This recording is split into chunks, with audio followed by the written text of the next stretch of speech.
You know, you could look at it that way. As Vice President, Kamala cast the deciding votes, causing the worst inflation in decades, costing the typical American household $28,000. Think of this, higher prices. It was inflation, $28,000. As border czar, she flooded America with savage illegal alien criminals who have been raping, pillaging, and killing our cities and our towns.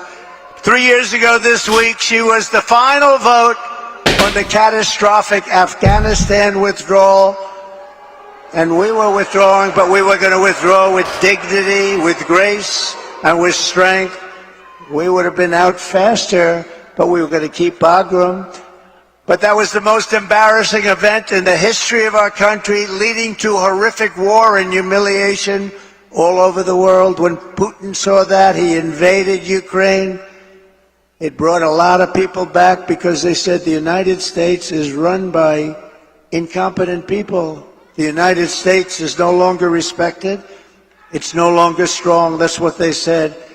A lot of these things that you're seeing now wouldn't have happened except for the horrible, horrible event of Afghanistan. You know, I was dealing with the leader of Afghanistan, Abdul, and I said, Abdul, you can't kill our people. He was killing our people.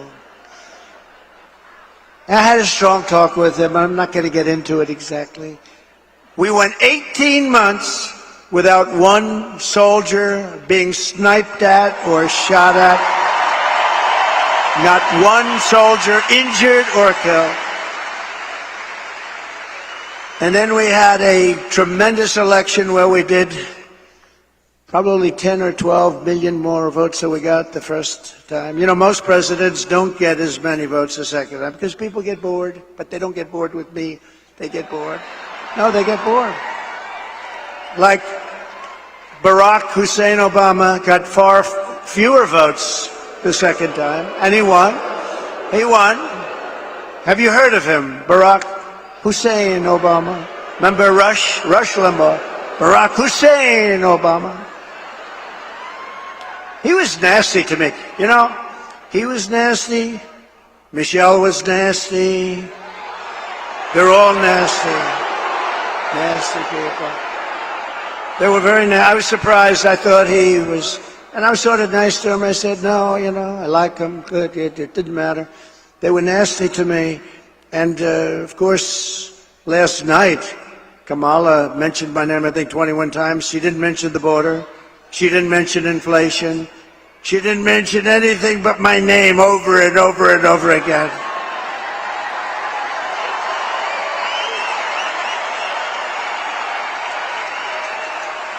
She blamed me for the border. I haven't been there in 4 years. You saw it. I had the safest border, the best border we've ever had. She blamed me for the border. They lied so much. They lied about everything. She said I was involved with something called Project 25. I don't even know what the hell it is. No, they really were nasty. And then they say to me, sir, please stick to policy. Don't stick to personality. You should be nice to people, sir. You have to be nice. I call them up. My geniuses, they get paid a fortune. Actually, not that much. But I call up my people.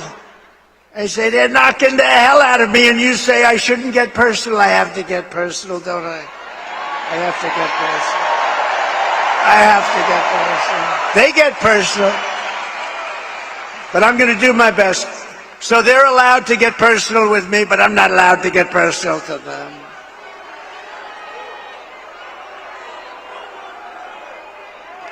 They call me names that are so bad.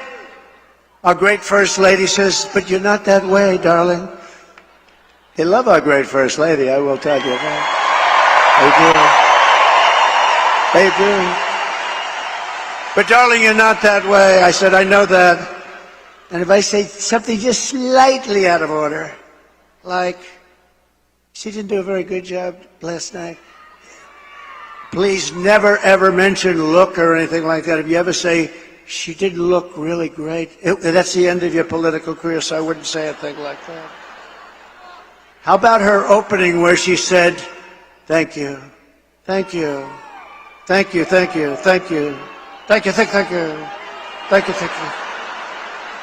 I said, what the hell is wrong with her, Deb? Debbie Lesko, she's a winner. Is that Sheriff Joe? Oh.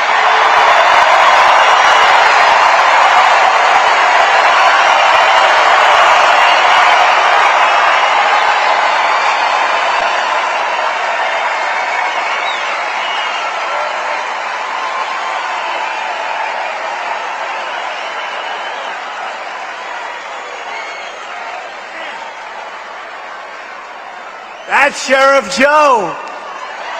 Look at that. A legend. You know, Sheriff Joe's looking at these clowns where they have no idea what they're doing, where people come in by the millions. He had nobody come in. Remember, he dressed everybody in pink. Remember that, right? Is that right, Joe? They had to dress in pink. I mean, it wasn't the worst thing. It wasn't bad. I mean, you know, you got a lot of killers that had a dress. But pink underwear, pink undershirt, and a pink outfit. Because he didn't want them coming into our country. Do you remember Arizona when Sheriff Joe was at the border? You didn't have people coming in.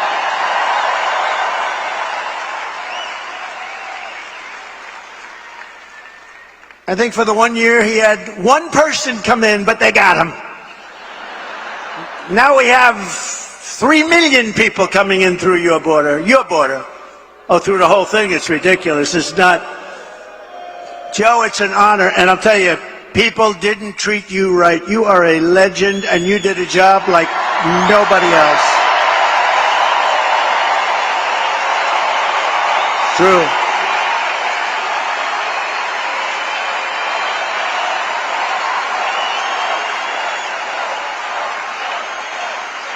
Great going, Joe. And we love your wife. He lost his wife a few years ago, and she was a hell of a woman, right, Joe? But she's looking down at you, and she's proud of you. She's saying, you did very well with this group of people. But I've known you for a long time, and there was nobody like him. He understood the border better than anybody, and he ran it fairly. He ran very fair, but he ran it strong, and they respected him. They didn't even try.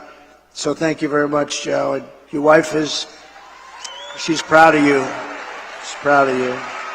Very proud of you. We're grateful to be joined tonight by the founder of Turning Point Action, a gentleman named Charlie Kirk.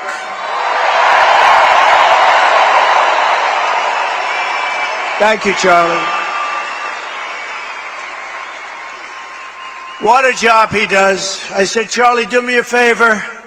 We got this thing won, but do me a favor, make sure they don't cheat. The only way they can do anything is if they cheat like hell, and we've been victims of that. Make sure they don't cheat, Charlie. We don't need the votes. We just want to make sure that they don't cheat. Hello, Sheriff. How are we doing? How are you guys doing? Good. Thank you.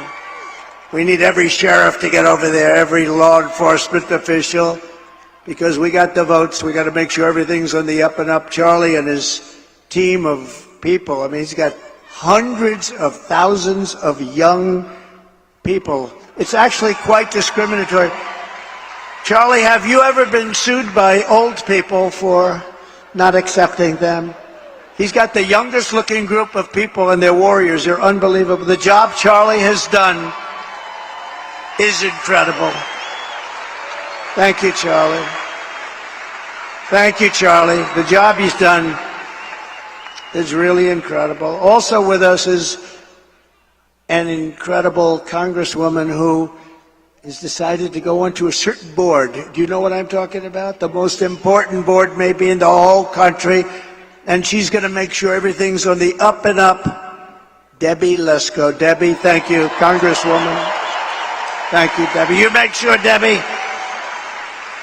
She just won a big election by a massive... Well, you won that election easy. She won it pretty easy.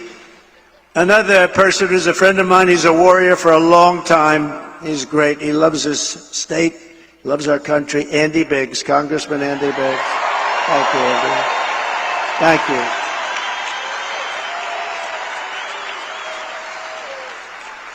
And two other warriors, a young one and a little bit older one, but boy, they are tough. You don't get tougher than Eli Crane and Paul Gosar. Paul Gosar. Great. Thank you, Eli. Great. Great. Beautiful. Great people. And the next congressman from Arizona's 8th District, Abe Hamadeh. Wow. He's going to be good for a long time. He's a young gentleman. Great, Abe. Great job. Great job. Great heart. He went through a tough one. Arizona GOP chairwoman, she is doing a job. Gina Swoboda. Gina,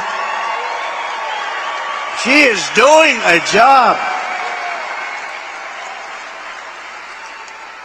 And a very good friend of mine, the next senator from Arizona, I really believe this. Look, she's running against, we don't have to do a big, I was going to bring her up.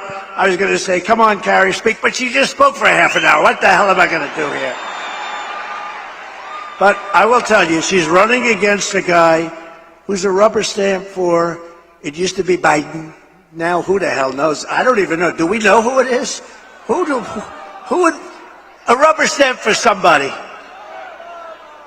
But Ruben Gallejo is horrible. He's an open borders maniac. He's a defund the police maniac. He shouldn't be allowed to even run in this election against her because Carrie Lake is incredible. She's incredible. She's tough. She's smart. She's got heart. And she should be your next senator. I hope you win this sucker because you are winning. You're running against a guy that cannot carry your shoes. I mean, nice. You know the expression, can't carry her shoes. And you're going to have a big victory, and we're going to work together, and we're going to make sure we win this state. I say this presidentially, if we win this state, which we're expected to, we're leading and all of that, we win the presidency, and we have to take Carrie Lake with us.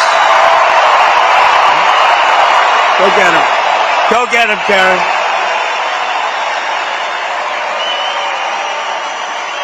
Go get him, Carrie.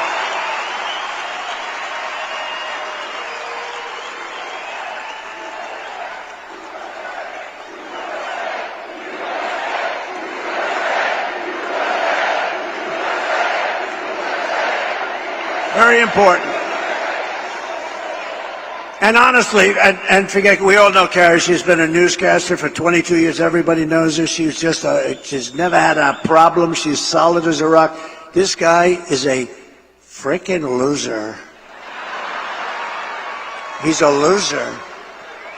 So, with that, we'll go on. But good luck, Carrie. We love you. Special.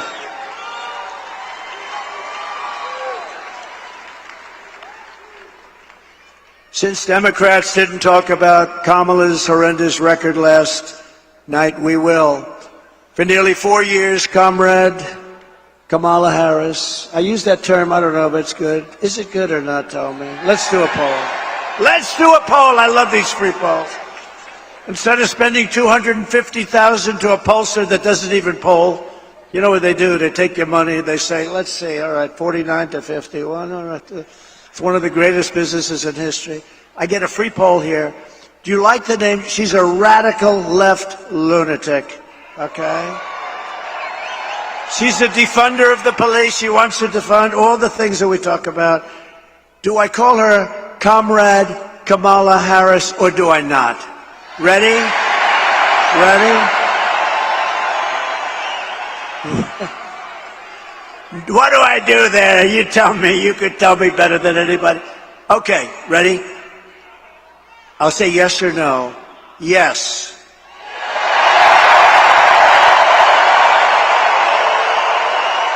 No. Comrade Kamala Harris.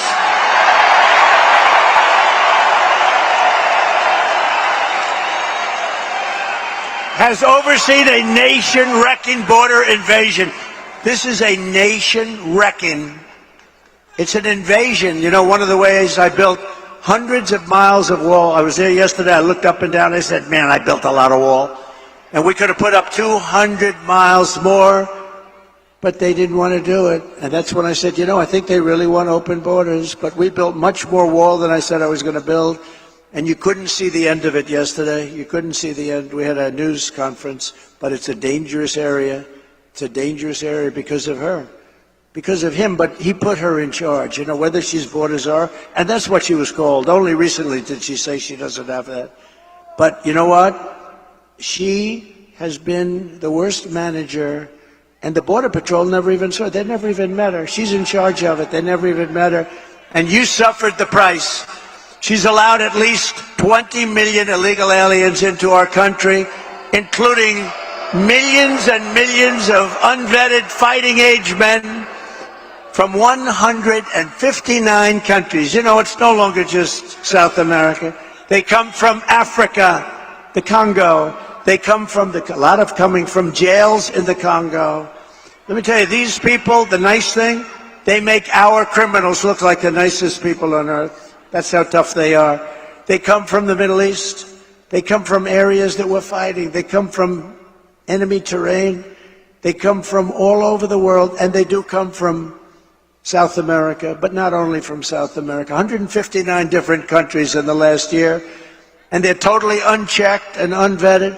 Every single year she's been in office, she has set an all-time high illegal border crossings record, triple and quadruple what the year before, where I'd have like 150,000 and she'd have 2.5 million.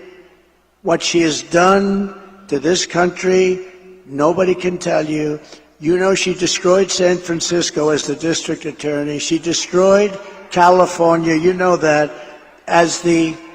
This is a woman that's going to take, she destroyed California. She had a policy, if you steal less than $950, you're allowed to keep it. You can go, we're not going to prosecute. So criminals are walking into stores, mean, nasty guys, rough guys, and they take calculators and they calculate. Let's say I want to get up. They walk out, then they walk back in. The whole thing, this is who we're going to have running our country? I don't think so. And nobody lies like her. She's a liar. She makes up crap. She's the one going to raise. You know, she said, Donald Trump is going to raise. You know why? She said I was going to raise. Because I'm going to put tariffs on other countries coming into our country, and that has nothing to do with taxes to us. That's a tax on another country. And I did it with China, and we had no inflation. You know, I had no inflation. I took in hundreds of billions of dollars from China, and not one other president took in 10 cents. They were all, oh, China, we're afraid of China. We're afraid of China. According to a new DHS report, Kamala Harris also lost, and this is impossible to believe. Listen to this. 325,000 migrant children are gone. They're missing. She allowed them to be trafficked into our country.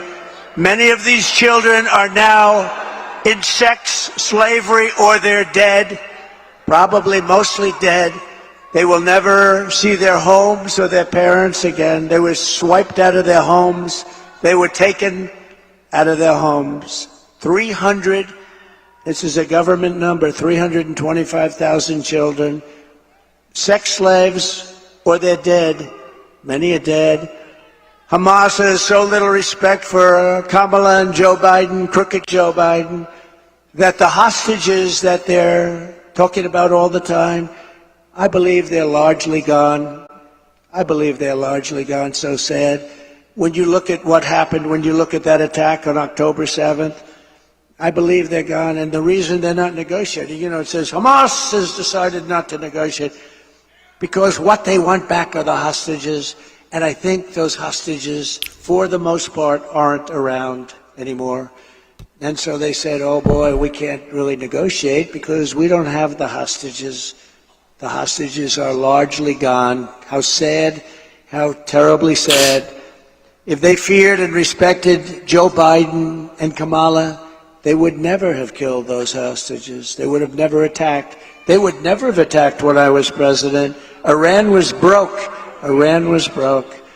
I told China, if you spend any money on buying oil from Iran, you'll never do business in the United States again. And we're going to put a 200% tariff on you. And Iran was broke, and they had no money for Hamas, and they had no money for Hezbollah. You can check your numbers. Look at it. When my last year, they had no money. We had no terrorism. You know, for 4 years, I didn't have any terrorism. Do you notice that? None. And when they asked Viktor Orban, the Prime Minister of Hungary, very strong guy, what is the reason that things are so bad now? The Middle East is blowing up. Russia's blowing up with Ukraine. There's wars starting all over the place. Looks like bad things could happen in Taiwan with China. What's the reason? He says, you got to get Donald Trump back as president. You won't have any problems. That's what he said. It's true. It's true. They respected your country. They respected your leader, but they respected our country. Now they laugh at our country. Our country has become a joke. She's provided deportation immunity to the vast majority of criminal aliens living inside the United States and is importing MS-13 gang members, known as the most violent gang of them all, into our cities and into our high school. Think of it, they're coming into our high schools. Kamala has set loose thousands of Venezuelan gang members who, according to law enforcement bulletins, have been given a license to shoot American police officers. You know that, right? Under Harris, ICE deportations are at the lowest level in history, the history of our country. She supports deadly sanctuary cities. Now, of course, she's flip-flopping on everything. You do know that, right? You know that, Joe? She's flip-flopping on everything. Debbie, right? She's a flip-flopper.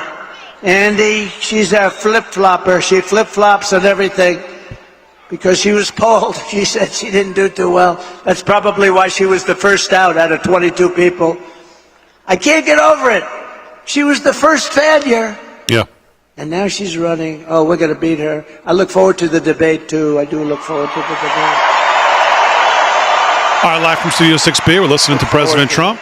We'll continue to listen to him. Harry on the highways here, Kevin Downey Jr. She called for abolishing ICE. These are great patriots who are tough as hell. You need tough people. She's compared ICE agents to the KKK. She wants to repeal the federal law that makes illegal immigration a crime, making illegal immigration totally legal. It's okay to come into our country. She wants to release all of the thousands of criminal illegal aliens that are locked up in detention centers, and these are the toughest of them all. She wants to release them into our country.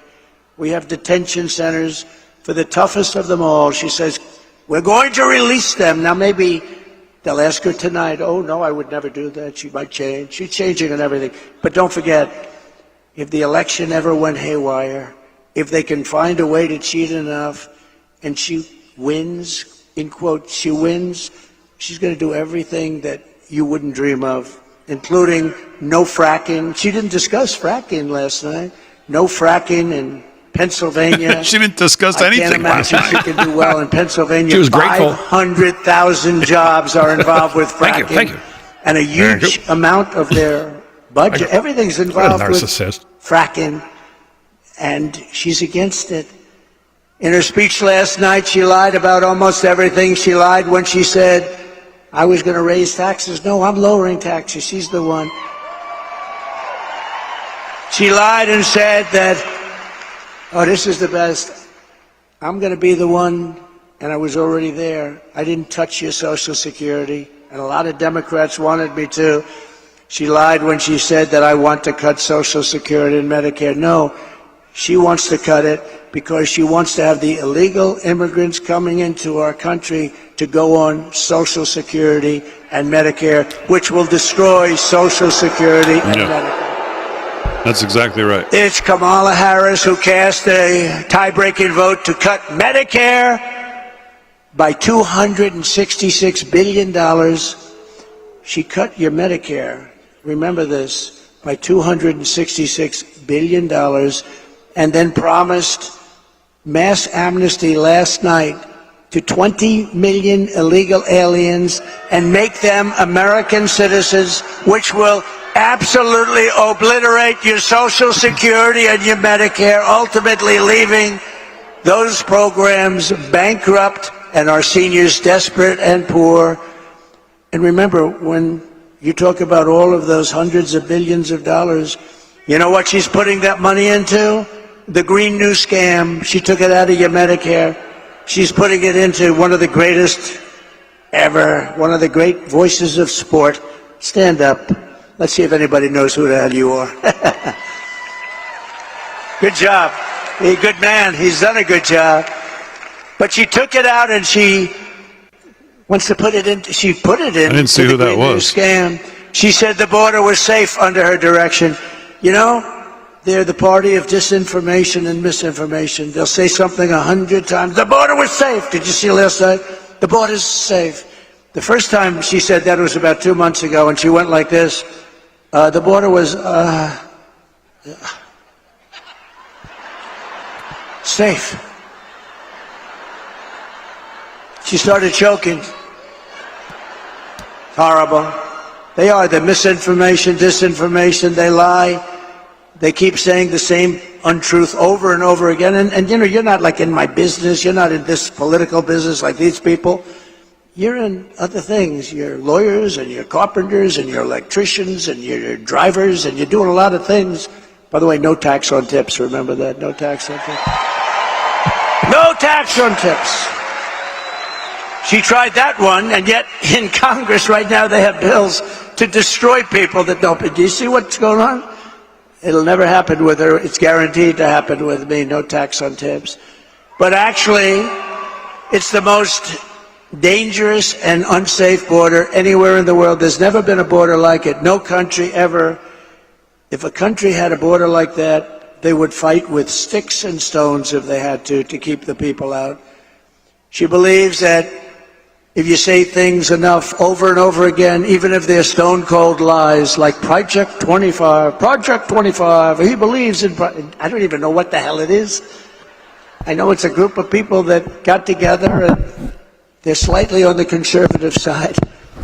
Slightly? And it's unbelievable. You got that one. They're some of the best people. She would destroy our country if she was ever elected. Our country will go down the tubes. We'll be in a depression like 1929. We will not have a country any longer. Yesterday, I was at the border with the victims of Kamala's migrant crime wave.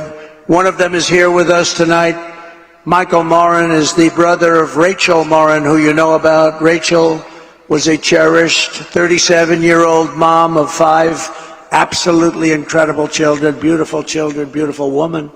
Last summer, Rachel was out on a run when she was brutally raped and murdered by an illegal alien who was led into America by Kamala Harris. Let her in. Said, let her in. Phoenix. The animal who committed this heinous crime first killed another woman in El Salvador before walking across the open border. Just walked right in, no problem. He then attacked a 9-year-old girl and her mother in a home invasion in Los Angeles before murdering Rachel in cold blood. Michael, I promise you, in Rachel's memory, we will stop this invasion and we will keep these savage criminals the hell out of our country. Thank you, Michael. Please. Thank you. So sorry, Michael. So sorry. Say hello to your parents and everybody, okay? Thank you. So horrible. We are so sorry, Michael. Thank you for being here.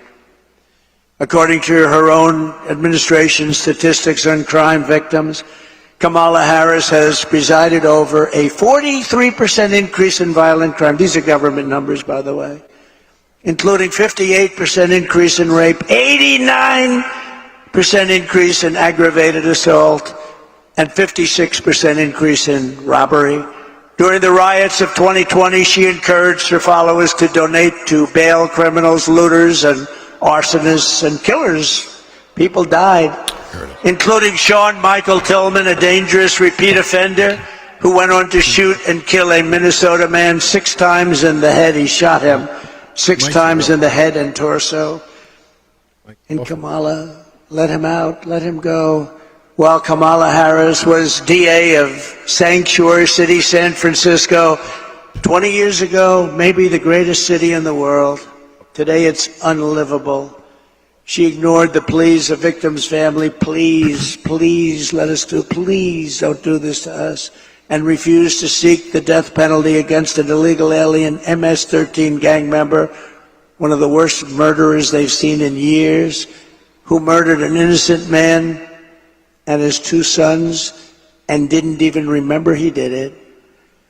As California Attorney General, she redefined child sex trafficking, assault with a deadly weapon, and rape of an unconscious person as a non-violent crime.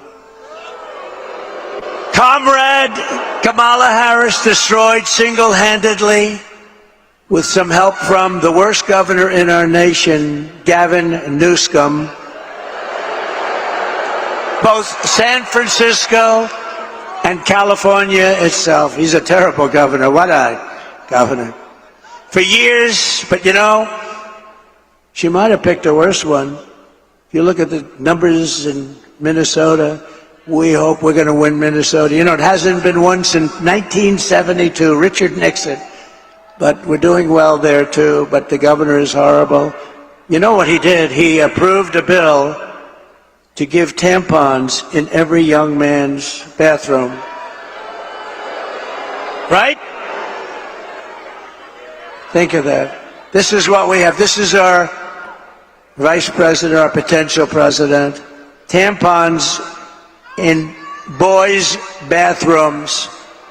For years, Kamala Harris has pushed legislation to strip police officers of protection, trying to bankrupt them and ruin their lives for doing their jobs. No protection, no immunity, no nothing.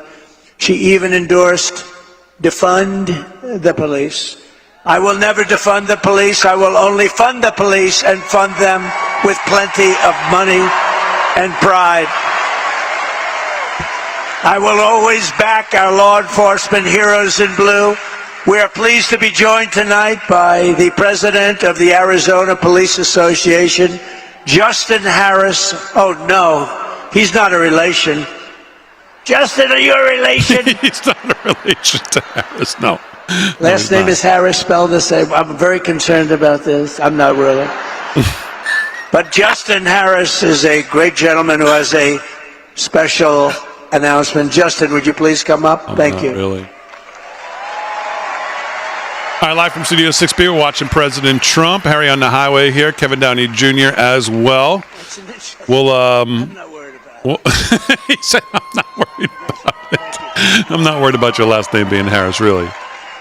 This guy's too much. Well, good evening, everyone. I'm a little concerned about that illegal immigration chart you put up there. Was that a spike in immigration or the inflation? Sort of both. Kind of both, right? Oh, this guy's Wonderful job those Democrats got are doing. yucks. My name is Justin Harris. I'm a veteran police sergeant here in Arizona with 25 years of experience in service. Now let's compare this to what we saw from that And I also have sergeant the or privilege officer and the honor from to Detroit or serve wherever that he as the was state last night. president of the Oh, Arizona yeah. Police Officers Association. State Trooper Goonie Bird. Because he would make you think all law enforcement is supporting Kamala Harris. The Arizona Police Officers Association is the largest law enforcement association in the state of Arizona, and we represent over 12,000 law enforcement professionals, the men and women that currently serve in our communities each and every day at the local, county, state, and federal law enforcement levels. We cover the entire state. And on behalf of the Arizona Police Association, we are proud to welcome President Trump to the great state of Arizona.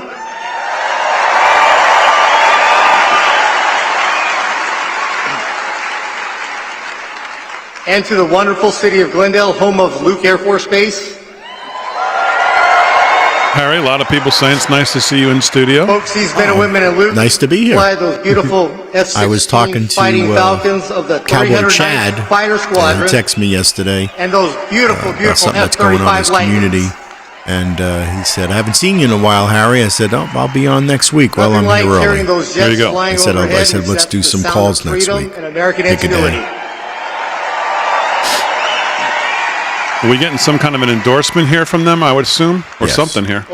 Also a special thank you to the Glendale Mayor, Jerry Wires, and the entire City Council for their unwavering support and advocacy for our police officers, active duty military, and our veterans. You're not going to find stronger advocates for our military, our veterans, and our police officers anywhere in the world other than Glendale. Thank you, Mayor and Council.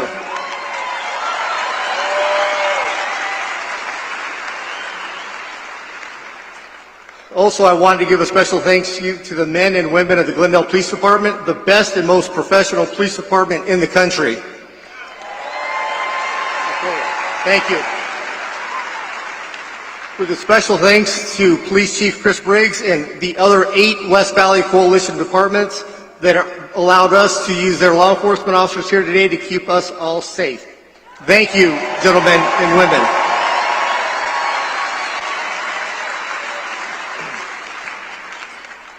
Law enforcement today is perhaps the most complex occupation on earth.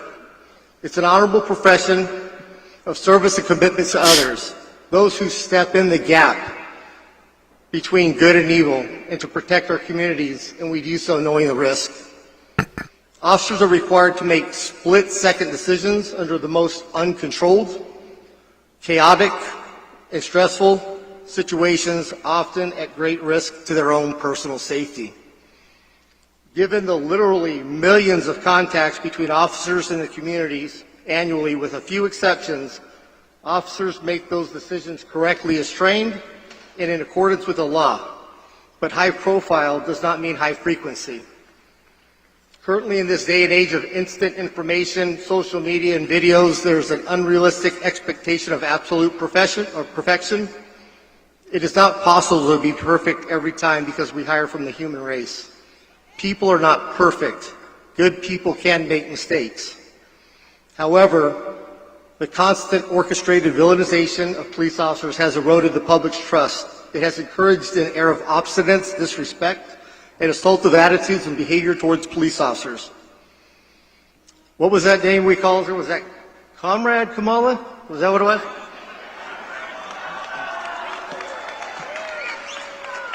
Kamala, Comrade. Well, what we do know is she supported defunding the police, and the best term is they wanted to reimagine policing. I don't know what that means. She is part of the radicalized movement to degrade public safety and make our communities less safe.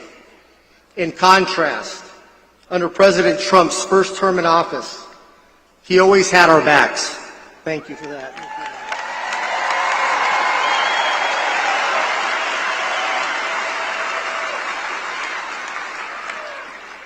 He never rushed to judgment, and he never, ever in a lifetime called to defund the police, ever.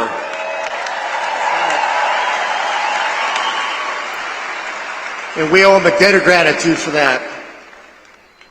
Let's also forget, when President Donald Trump was president, he closed the borders and locked the door.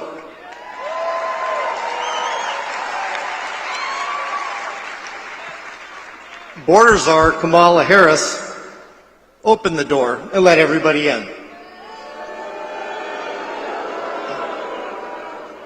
Border czar Kamala Harris is allowing millions of illegal immigrants into this country, turning each and every state into a border state and flooding American streets with drugs and crime.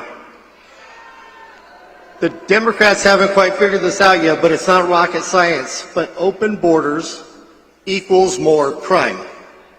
Close the border.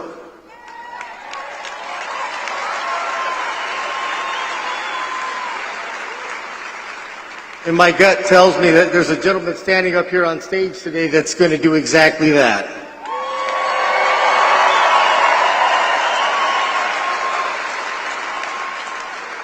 Giving this guy a lot of President time. Donald Trump Or he's taking a lot of has in time. the past and will again If this is all leading make to some America kind of an great again endorsement. by Give tackling him the light. Get lawlessness him off head there. on.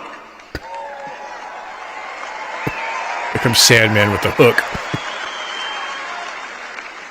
Ceasing the endless flow of illegal immigrants across our southern border and ensuring the police Trump ready to departments pull the across the country have the funding, the training, and equipment necessary to do our jobs. And he's not going to reimagine us doing that. Guessing the staff didn't read his speech prior. President Trump will stop the multi-million-dollar illicit trade. Maybe he knows it's going to go this long. Doesn't look like at it. the border. Thanks to Comrade Kamala, with these open borders, the only group that she's enriched is the Mexican Looks like he's cartels, looking which over have to expanded the over team. 160 How much more countries has this across guy the world. got? And sleep. They've done this by using human beings He's gonna and probably human step trafficking in. and treating them like dogs. Okay, let's hear it for Lord. All right, The flow of Michael. illegal drugs in this Let's get country to is the point. unmatched in history. And they also have illegal vaping devices I'll that are give the harming our stats. communities and killing You our just kids. give the all being endorsement. imported from China through the cartels. I mean, really, this is This like has going to on. stop. Oh, he's got pages. Uh-oh. He brought Kamala notes. Harris, He's as on the borders are next page. deliberately obliterated the U.S. border to flood the country with illegals. They canceled the wall. To give the endorsement Catch and already, release, somebody and said. terminated remain in And on my Mexico third and effectively birthday. shut down ICE.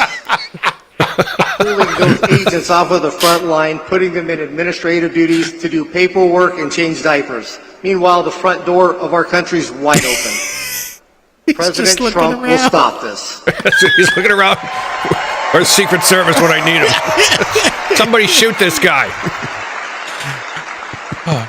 I've got a serious question. Oh, no. Has the border czar, Kamala, even toured the southern border? Maybe this guy will be the candidate by the end of the night. I've got think so. 47 serious questions. Has President It'll take Donald a while to Trump get through them. toured the border? In my first term, Yes, he has. And I heard the cartels went running. I'm getting laughs. he's like, yeah. On average, He's like, just wrap there's it over up. 5,000 wrap it illegal up. immigrants are being released into the country every day. Our country. We don't know who they are, don't know where they came from. We Is don't this even, really worth can't the even account 12,000 for them. votes? I don't know. For 38 straight months, the monthly border encounters have been higher. I than swear I even wouldn't the put it past highest Trump to month say seen something. under the Trump It's like Bruce administration. Springsteen bringing a local musician Can't tell me up. this isn't being done He deliberately. steals the show. And they want to play Meatloaf. In 2023 alone, more than 900,000 illegal immigrants 18-minute were released into the interior of the U.S., unaccounted for, waiting for court How long dates, has he and been nobody on knows for? where It's they're gotta be at. That's 6, the 7 entire minutes. city Oh, it's of more than Mesa that. Oh my flowing into our gosh. countries, and that's the only ones we know about. Next. Illegal drugs are flowing into this country like his own at an campaign alarming speech. rate, Yeah. with only 5% being intercepted at the border. I'd like to thank President Trump for joining me at my rally. I'm telling you, Trump just told him wrap it. Trump. He's got pages. Folks, let me finish up here, please. Trump, This country, Trump. Here our they're going, families, Trump, our communities, and Trump. everything that each of us holds We saw dear this from a and mile near to our away. hearts cannot endure another Did 4 we years nail of a this or foolish what? president that cares more about the color of our Let me curtains than the wrap safety up. and prosperity of our great country. That was your cue. It is clear who supports law enforcement, law and order, and that's President Trump. His unwavering shown commitment to the rule of law of the men and women is placing lives on the line every day. Oh, So he's if you still talking. support national security and want to secure our borders, vote Trump. Is there not an endorsement here? He's never getting invited back. If you support law enforcement and safe communities, vote Trump. If you support getting our country back on track and making America great again, vote Donald J. Trump for president. Okay. It's got to be a closer. That's got to be it. That would, you hit it. They're pulling And him this right is now. why the Arizona Police Association and our 12,000 members, Here it is. family, and friends are proud to extend our endorsement There it to is. Donald J. Trump for president of the There. United States of America. Thank you. God bless. Jesus. Scrape that barnacle off. Scrape that barnacle off. Thank you, he said. First thing I do is defund you. Yeah. For that speech. Thank you very much. Let's see if he says That's something. a great endorsement. Means a lot. So just in closing, I want to say that from the moment we take back the White House from Kamala Harris and crooked Joe Biden, crooked is a $4 bill, used to say $3 bill, now we say $4 bill. I believe we're going to have the 4 greatest years in the history of our country. Oh my gosh. Starting on day one, I will seal the border and stop the migrant invasion of our country. We will carry out the largest deportation operation in American history, larger even than President Dwight D. Eisenhower in the 1950s, who was a big believer in borders. We will defeat inflation and we will make America affordable again. You're going to have an affordable country again. We will make America the dominant energy producer in the world by far. It won't even be close. Remember, as I always say, we have more liquid gold under our feet than any other country in the world, including Saudi Arabia, including Russia. And we will use it to reduce taxes and energy costs for our people. We will reduce your energy bills in 1 year by more than 50%. That's here and that's everywhere in the country. And that includes heating, air conditioning, electricity, and gasoline for your car. I will turn the United States into a manufacturing superpower more than it has ever been, ever before. We will bring back jobs to America. We will no longer allow foreign countries to take our jobs and to steal our wealth. We will make our own products and we will buy far less from foreign countries than we are buying right now. We're going to make it here. Other countries that make us pay a tax to do business with them will be charged the same tax when they send their product into the United States. It'll be called the Trump Reciprocal Trade Act. And if China or any other country charges us a 100% tax or tariff, then we will charge them a reciprocal tariff of 100 or 200%. In the words of a great president, William McKinley, the protective tariff policy of the Republicans has made the lives of our countrymen sweeter, brighter, and it's the best our citizenship and our civilization can ever have. Better destiny for our people. We ought to take care of our own nation, and we have to take care of our industries first. We have to take care of our country first. It's about time, and it's going to happen starting on January 20th of next year. I will not let Mexico, China, or any other country sell cars into the United States to the detriment of our auto workers all over our country, including in Michigan and South Carolina. United Auto Workers, you're going to vote for Trump because I'm going to bring you back more auto production than you've ever seen in this country before. I will end the ridiculous electric vehicle mandate, cut every job-killing regulation of the Harris-Biden administration, and make our auto manufacturing business bigger, better, and stronger than it has ever been before. And if you relied on Kamala, there would be no auto industry. Within 3 years, you'll never make another car. When I am back in the White House, we will pass large tax cuts for our workers, and there will be, as I said, no tax on tips. And that means if you're a restaurant worker, a bartender, hospitality worker, caddy, barber, mover, driver, or anyone else who relies on tip income, your tips will be 100% yours to keep. You will no longer be harassed by your government. And I will fight for and protect your Social Security and your Medicare with no cuts and no changes in age. We're not going to move it up. They want to move it up 5 years. We're not doing it. Darling, when do we get our Social Security? Well, they just moved it up 5 years. You're not going to happen with me. It's going to happen with them. They're going to destroy your Social Security. And we will have no tax on Social Security benefits for seniors.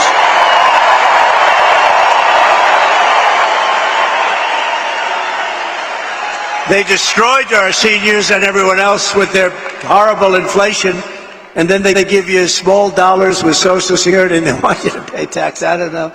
We don't need it. We can do it. We have so much else, including that liquid gold. Oh, we're going to go hunting for liquid gold. We will cut wasteful and unnecessary spending, and we will terminate the Green New Scam and spend that money on roads, bridges, real infrastructure, and paying down debt. No fake infrastructure that has caused massive inflation with no benefit whatsoever to our population. I will settle the war in Ukraine, and I will end the chaos in the Middle East, and we will restore peace through strike, and it will happen quickly. I will have that war ended before I go to the White House on January 20th. I will have the war in Ukraine ended as president-elect.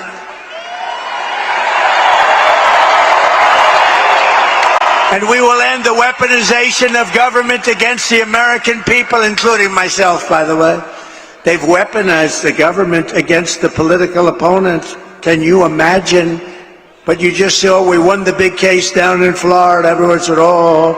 They weaponized it. They got their Justice Department to go after their political opponent, but they're not doing well. I'm the only one that it happened to where my numbers went up. What do you think about that, Mr. Congressman? I don't think it's ever happened.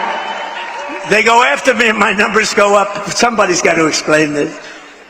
We will rebuild our cities, including Washington, D.C., making them safe, clean, and beautiful once again. And we will keep the U.S. dollar as the world's reserve currency, because right now it is under siege. And this is how we will end the era of inflation, mayhem, and misery under Kamala and Crooked Joe, and unleash safety, prosperity, peace for Americans of every race, religion, color, and creed. Together we will deliver low taxes, low regulations, low energy costs, low interest costs, low inflation. And that's for everyone. We're talking about everyone. We want to make sure everyone can afford groceries, a car, and a home. We will stop the invasion, end migrant crime, support our great police, strengthen our military, build a missile defense shield around our country, keep critical race theory and transgender insanity out of our schools, and we will keep men out of women's sports.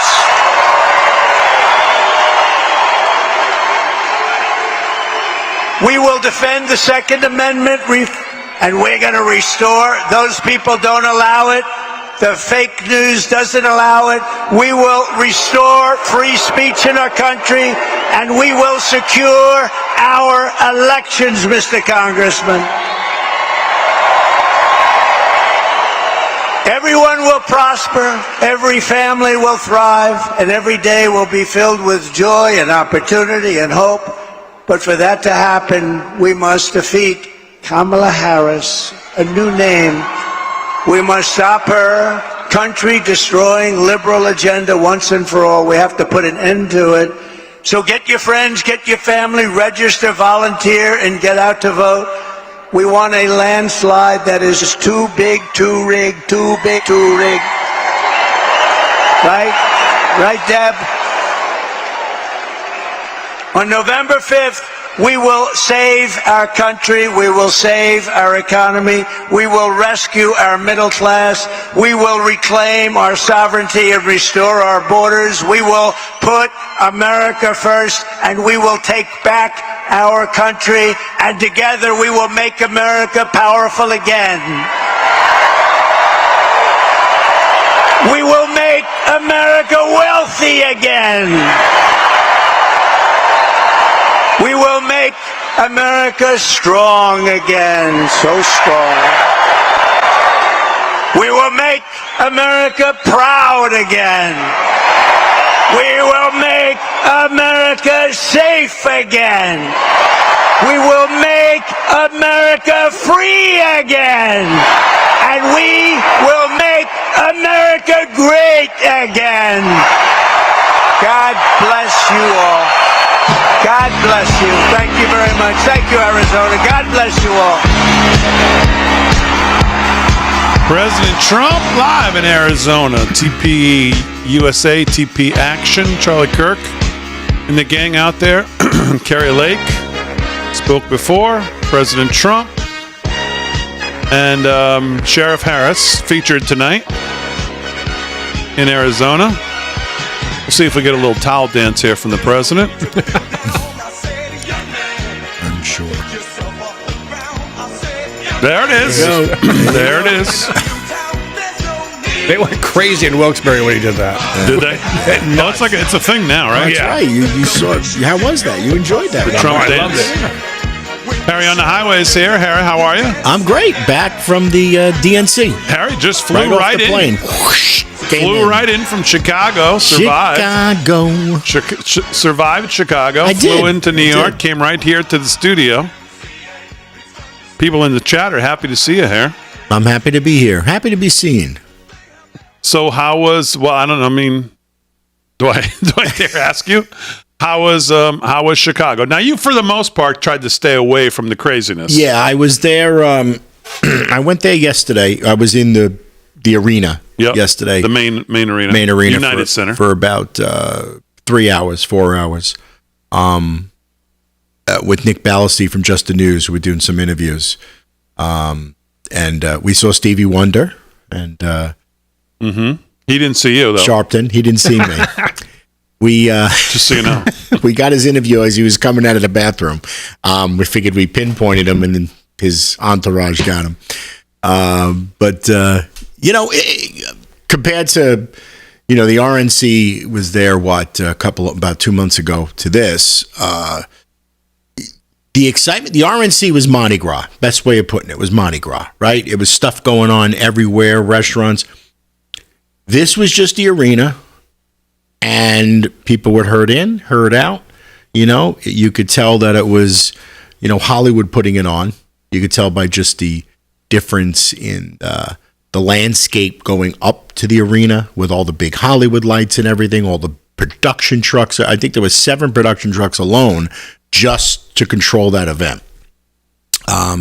So, that was interesting. I mean, overall, everybody was kind to us. Nobody harassed us. I wore my vest, Zen Master goes, "Did you wear your vest?" I said, "Yeah, I wore Real America's Voice vest. Why not? You're polite to them, they'll be polite back." And everybody was. But most of all, we were with Charlie off the campus. So we had a suite that we built a studio in. And then we also rented a restaurant within the zone that we did the first 2 days. Steve Gruber was with us, Jack Posobiec. I mean, obviously, it was tough to get around outside the United Center because of the craziness that was going on. There was, Ben Berkwan was running around, and look at his social media. There was... We had Ben on. Yeah, you had Ben on. So there was a lot of protesting. I'm not going to call it riots because there weren't riots. It was no rioting. It was peaceful. Nobody was burning anything down, but they were protesting. I'm going to say a couple of thousand. Mostly people. Peaceful? It was mostly As peaceful. CNN would have qualified it at, even if the buildings were on fire? Well, no. Mostly peaceful? I would be the first to say if there was violence, and from what... All right, so not a bad experience. Not a bad experience, no. And I got to tell you, Chicago, I've been to Chicago many times, or I should say the suburbs of Chicago, but the city and the part where I was in, which was by Trump Tower, sort of the theater district and the restaurant district, it was beautiful. Yeah. It really And everybody was raving about the Trump Hotel there. I mean, obviously everything Trump does is first class. First class, absolutely. We did a press conference every morning there. Vivek was the last one on Thursday, and first class. Boy, speaking of Vivek, Kevin Downey Jr., by the way, is here. How are you? Good, thank you. Good, Big D. I got a piece up at PJ Media if you guys want. It's called Revenge of the Kennedys. RFK Jr. takes a flamethrower to the entire system. He cooked them today. If you didn't see it, catch it. But you can read about it in 4 minutes here. The highlights, he went after the military-industrial complex. I want to play some of it because we have it. Oh, That's how important I think it is. Yeah. you know what? Historical. I was moved. Historical. I've always liked the guy, but now, you know what? Here's what I think. I think it's not just Trump.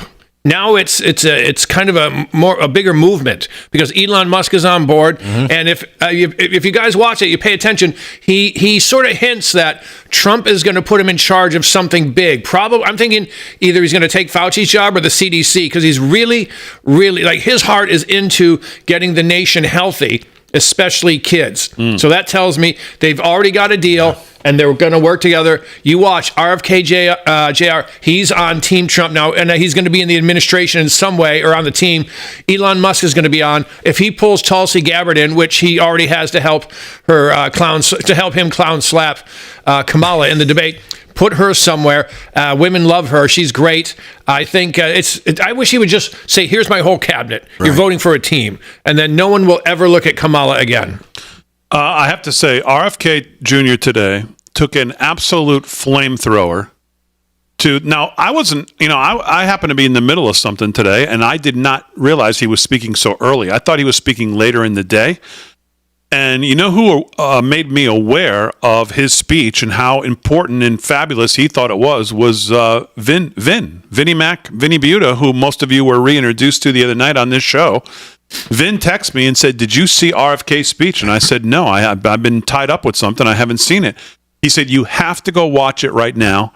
It was one of the most impressive things I've seen." He absolutely flamethrowed the Democrat Party, the deep state, the CD, everything. He said, "You've got to go watch it. And if I could make it back from LA tonight, I would come to the show to talk about it." That's how important I thought it was. So I did go watch it, and I think he was 100% accurate in what he said, and I have it. Not the whole thing, but where he really starts to lay out the case. I mean, he took if they came out of last night after her I'm not really sure how to characterize what she did last night. I mean, just professionally crafted lying is the best way I can come up. Hollywood produced lying. And actually saying nothing is pretty much, I guess, what you would say. She can read a teleprompter much better than Joe Biden, but my 17 and 15-year-old kids could. They're not qualified to be president. She's not qualified to be president. So that's the best way I could say it. But RFK took whatever momentum they had coming out of 4 days and literally scorched that in about 35 minutes today. That's how fiery he was, and just absolutely that you see today why they wanted him nowhere near this primary with any legitimate chance to make a case, because not only could he have made the case, he made the case against them, against their party, against what they stand for, against where they've gone. Even as one of them, which he mainly is on almost all of his positions. But compared to where they are, he looks much more moderate than he would have in any normal time that we've lived in. But he was, I mean, I don't care what you think of him. This speech today he gave today was on fire. One of the more important speeches I think we've heard in a long, long time. Certainly, it is without a doubt the best speech of this election cycle. It's not even a question. I said the same thing, and I'm a big Trump lover. That's the speech of the campaign season, if not of the decade. There was no fat. There's no fat on that speech. He just went at it, said, she's a liar, these people are neocons, and here's what's going on with Ukraine. He said there were 3 reasons he ran for president.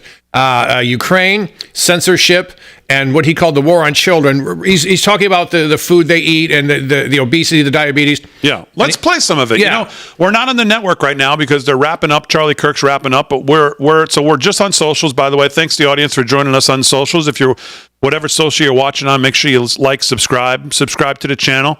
I think we crossed over the 20,000 mark on X, or we're very, very close. Hopefully we'll get there tonight. On YouTube as well, the numbers continue to grow nice, slowly, which we appreciate. So please like, subscribe, hit the thumbs up on whatever platform you're on. It really does help. Let's listen to a little bit. We got some time here. We got nothing else to do. It's a Friday night. Let's listen to a little of RFK. So he basically comes out, talks a little bit about himself, about the party that he grew up in, why he dedicated himself to the Democratic Party, obviously his father, obviously his uncle. Then he thanks his staff, goes through his whole staff, the people, and what they were up against, how many signatures they had to get. He goes through the whole thing. Then he gets to this point after he thanks those people, and he says, basically, I'm not going to let all your effort that you gave go in vain. We pick it up right there. Roll it, Aaron. Today, I'm here to tell you that I will not allow your efforts to go to waste. Okay, here we go. I'm here to tell you that I will leverage your tremendous accomplishments to serve the ideals that we share, the ideals of peace, of prosperity, of freedom, of health, all the ideals that motivated my campaign. I'm here today to describe the path forward that you have opened with your commitment and with your hard labors. Now, in an honest system, I believe that I would have won the election. In a system, the kind that my father and my uncles thrived in, a system with open debates, with fair primaries, with regularly scheduled debates, with fair primaries, and with a truly independent media untainted by government propaganda and censorship. In a system of nonpartisan courts and election boards, everything would be different. After all, the polls consistently showed me beating each of the other candidates, both in favorability and also in head-to-head matchups.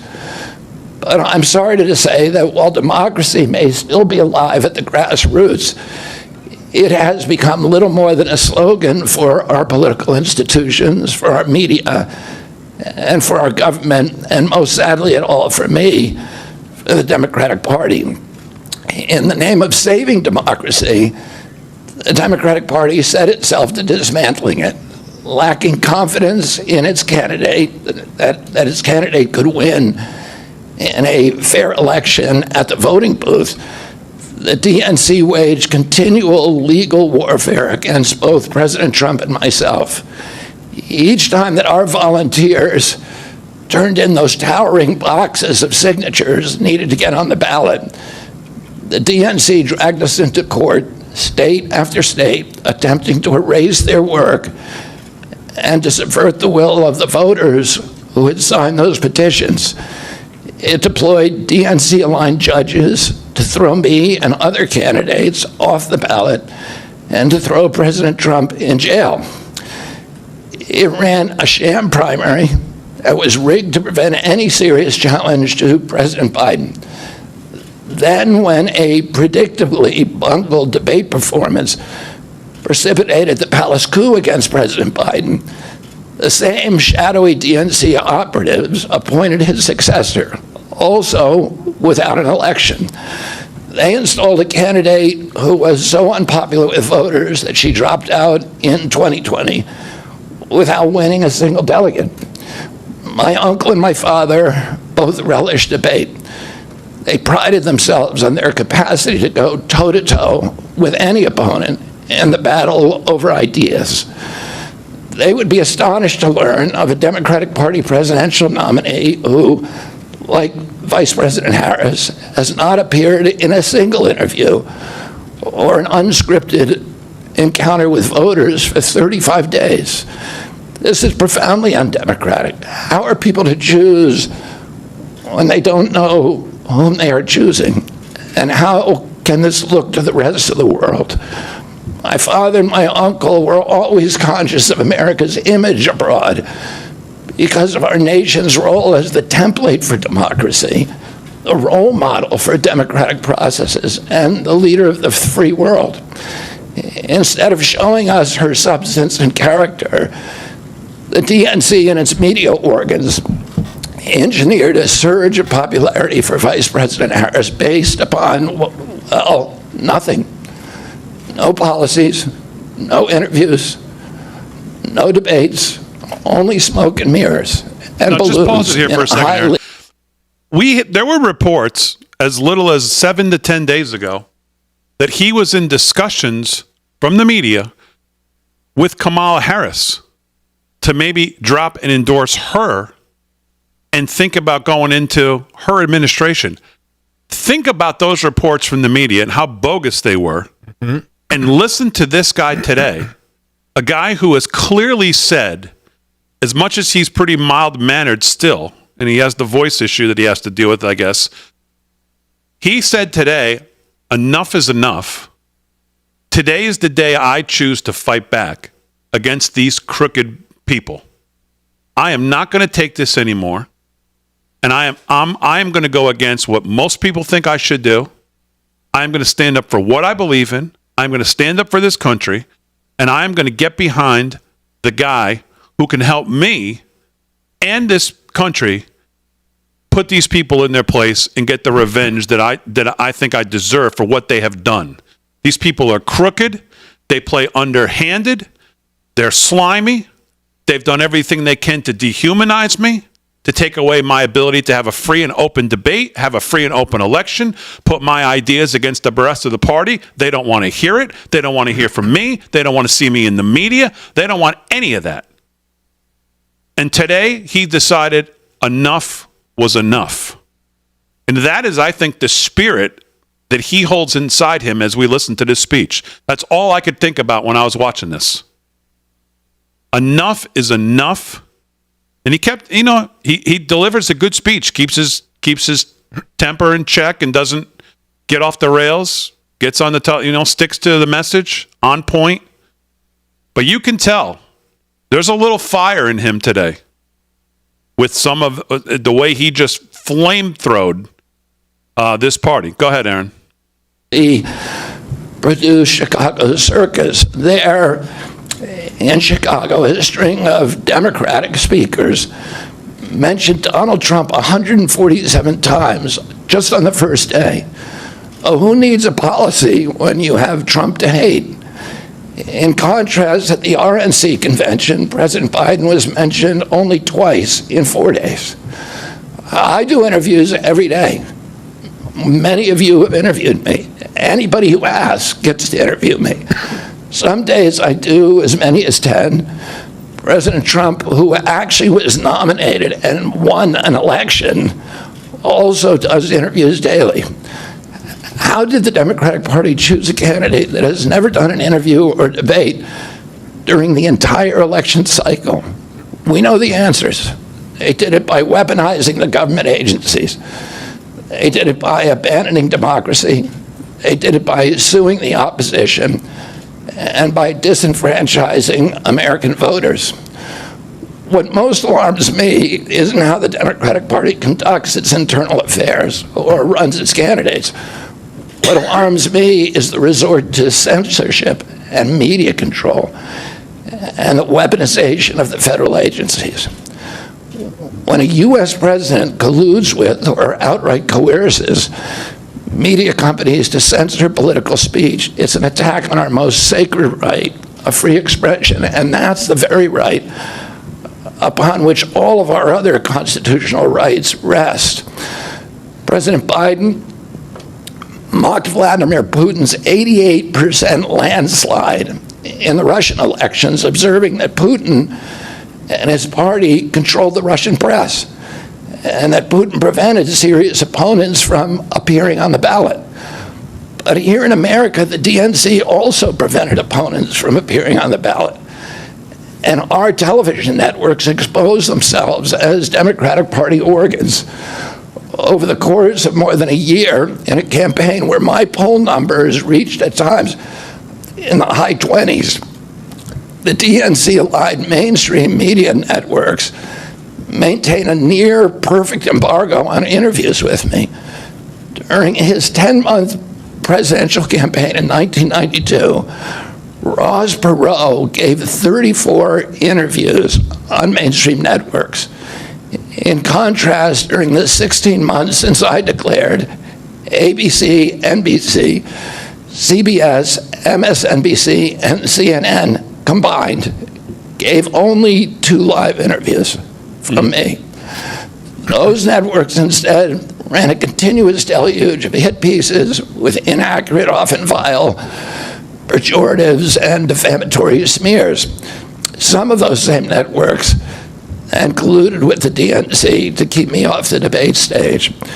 Representatives of those networks are in this room right now, and I'll just take a moment to ask you to consider the many ways that your institutions have abdicated this really sacred responsibility, the duty of a free press to safeguard democracy and to challenge always the party in power. Instead of maintaining that posture of fierce skepticism toward authority, your institutions have made themselves government mouthpieces and stenographers for the organs of power. You didn't alone cause the devolution of American democracy, but you could have prevented it.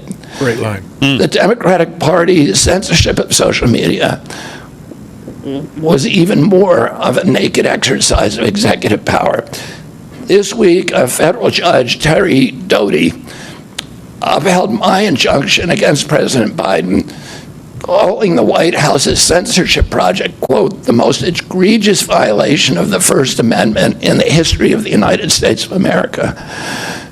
Doty's previous 155-page decision details how just 37 hours after he took the oath of office, swearing to uphold the Constitution, President Biden and his White House opened up a portal and then invited the CIA, the FBI, CISA, which is a censorship agency, it's the center of the censorship industrial complex, DHS, the IRS, and other agencies to censor me and other political dissidents on social media.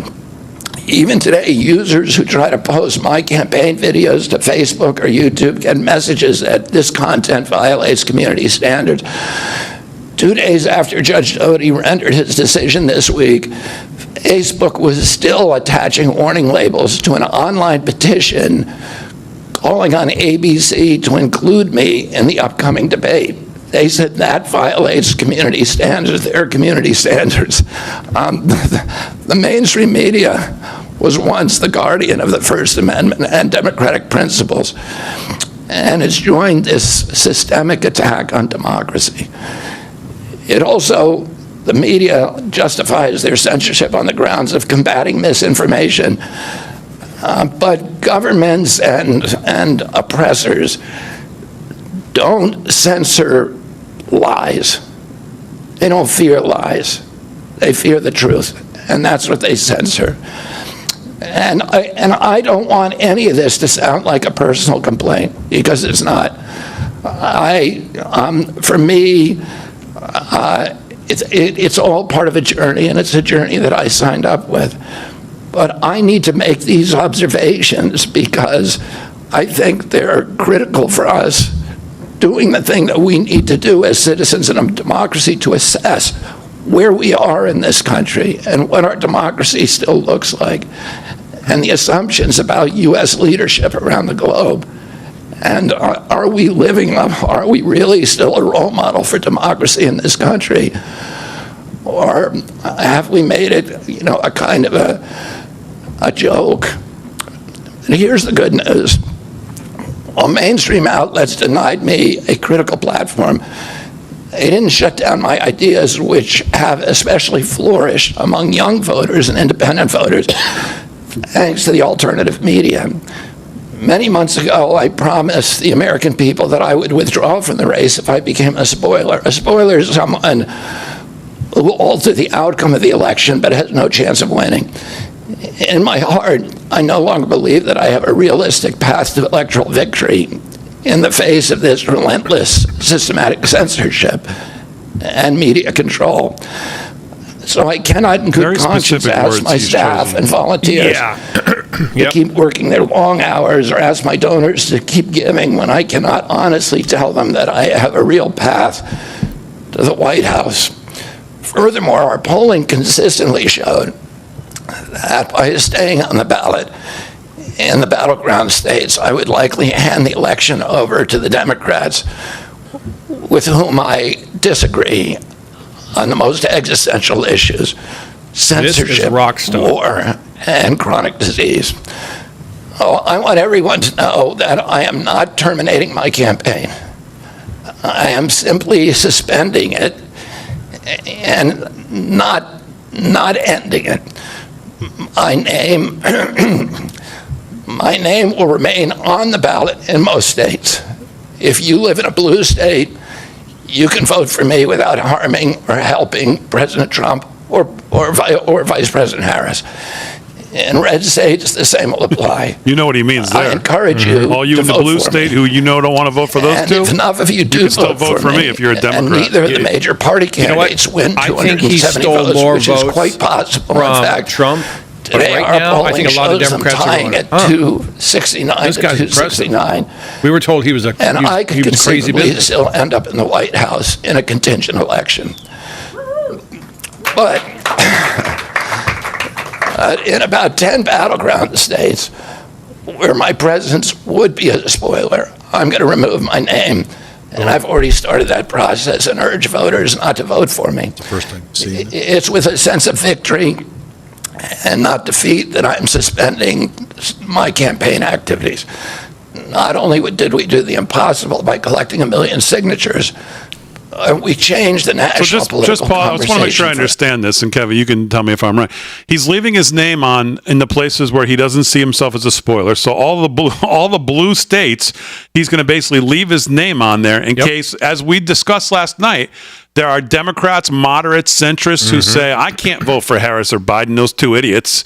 But I'm not I'm not going to support Trump because I'm not a Republican, I'm not a conservative, and maybe he's better on. But so whatever. You get these people who fall in the middle who would only vote blue but won't vote for those two because they're communists. If he's not on the ballot in those states, they have no choice. But if he leaves his name on the ballot in those choices, he can take those votes for himself that Biden and Harris don't get. In the battleground states where he knows he becomes a problem, he takes votes from Trump. He's taking his name off of those ballots, so there's no choice. Yep. And you know what? That right there, that's the most patriotic thing I've ever seen in my life. Right there. He's falling on his sword. He's working against Kamala. He knows Kamala and Waltz are evil. He knows they're pinkos. And he could have just said, take me off all the states. He didn't. And you're right. When you said he picked these words for a reason, right there. And I'll tell you, man, that's boss right there. That is impressive. And it's going to be impressive to see how many votes he really does get. It's going to mean a lot for the next election cycle. We'll see. I when I was listening to him, and he was talking about, of course, obviously, his family and this family name and his uncle and his father. I just, you haven't used Grok on, is that how you pronounce it? Grok? Is it Grok on Twitter, Fran? Their AI model? Yes, that's the name of it. Grok, right? So I just typed in there as I was listening to him, would JFK recognize today's Democratic Party? And this is what it spit me out. It said, based on all information gathered from various sources, there's a consensus among many political analysts, public sentiment, as reflected, that John F. Kennedy would not recognize the Democrat Party of today due to significant shifts in its policies, ideologies, and the political landscape since his presidency. JFK's economic policies, for example, which included tax cuts aimed at stimulating economic growth, align more closely with modern Republican views than with the contemporary Democrat Party's stance on taxation. Today's Democratic Party often advocates for higher taxes on the wealthy, which contrasts with JFK's reduction of the top income tax rate as president. Foreign policy and national security, JFK's stance on communism and his approach to foreign policy characterized by a strong anti-communist position and the policy of containment does not align with elements within the current Democratic Party that are more open to socialist ideas or less hawkish on foreign interventions. Social and cultural shifts. It says the Democratic Party today has embraced a broader range of social issues, including significant movements towards identity politics, climate change activism, and social justice reforms, which were not central during JFK's era. His famous quote, "Ask not what your country can do for you, ask what you can do for your country," suggests a focus on civic duty over government dependency, which might contrast with some modern Democrat policies that emphasize government intervention for social equity. Second Amendment, JFK's membership in the NRA and his views on the Second Amendment as a safeguard against tyranny do not resonate with the more progressive element of today's Democratic Party, which often advocates for stricter gun control. Public sentiment and political rhetoric from posts, there's a strong sentiment that JFK would be appalled or not recognize the current Democratic Party due to what some describe as a shift towards Marxism, corruption, or entitlement culture. Though these views are often politically charged and not universally held, when it comes to political strategy and identity, the Democratic Party's evolution includes a strategic pivot towards identity politics, which was not a defining feature during JFK's time. His campaign and presidency were mere focused on broad-based appeals to American ideals rather than specific identity groups. JFK may not recognize the Democratic, he may recognize it in name. The ideological, policy, and cultural shifts suggest he might find today's party quite different from the one he led. And I would say that's exactly right, and I think RFK Jr. knows that. And I think that's what he took to the microphone to tell the world today. All right, Aaron, let's continue and pick this up here. Ever. Chronic disease, free speech, government corruption, breaking our addiction to war have moved to the center of politics. I can say to all who have worked so hard in the last year and a half, thank you for a job well done. Three great causes drove me to enter this race in the first place, primarily. And these are the principal causes that persuaded me to leave the Democratic Party and run as an independent. And now to throw my support to President Trump.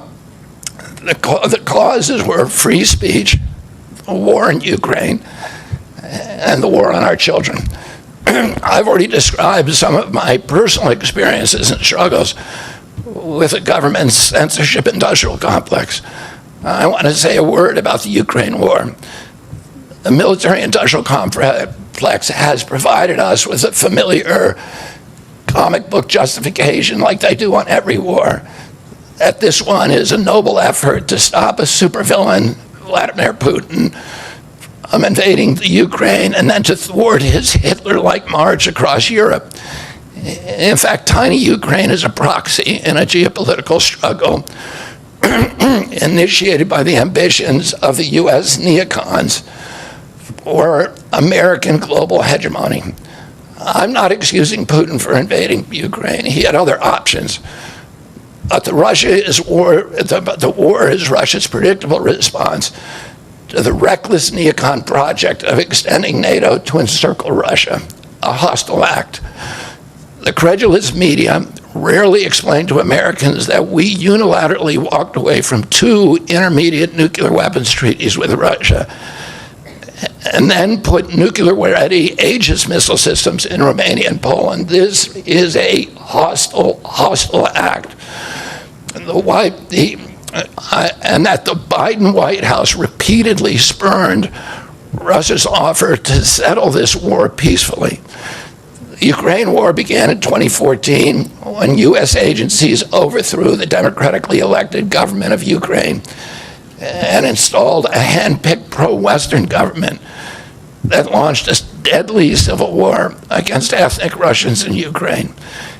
In 2019, America walked away from a peace treaty, the Minsk Agreement, that had been negotiated between Russia and Ukraine by European nations.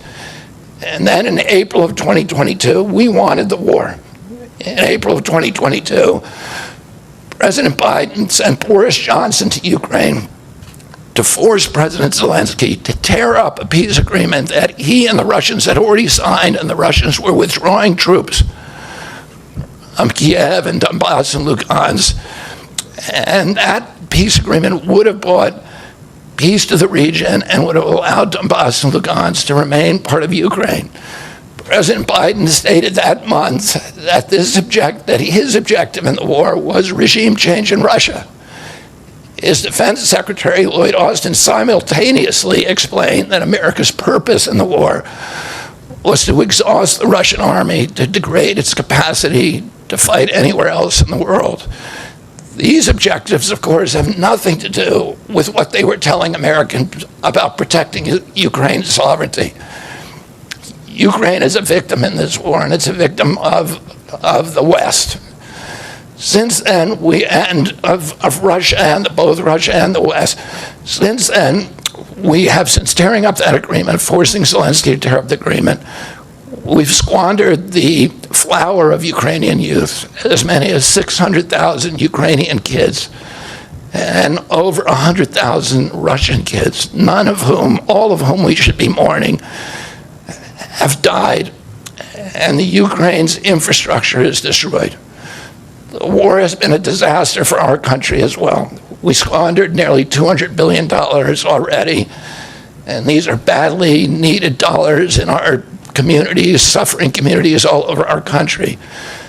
The Nord Stream pipeline sabotage and the sanctions have destroyed Europe's industrial base, which formed the bulwark of U.S. national security. A strong Germany with a strong industry is a much, much stronger deterrent to Russia, and a Germany that is deindustrialized and turned into just an extension of U.S. military base.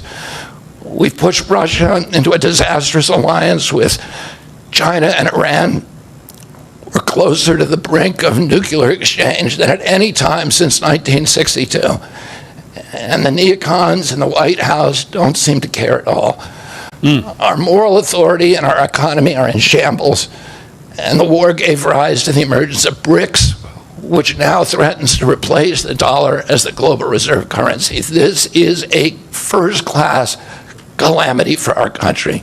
Hold it for a second, Aaron. I mean, this is, folks, what we're listening to here, people smarter than me can really tell you, but just for my 2 cents, and guys Kevin can jump in.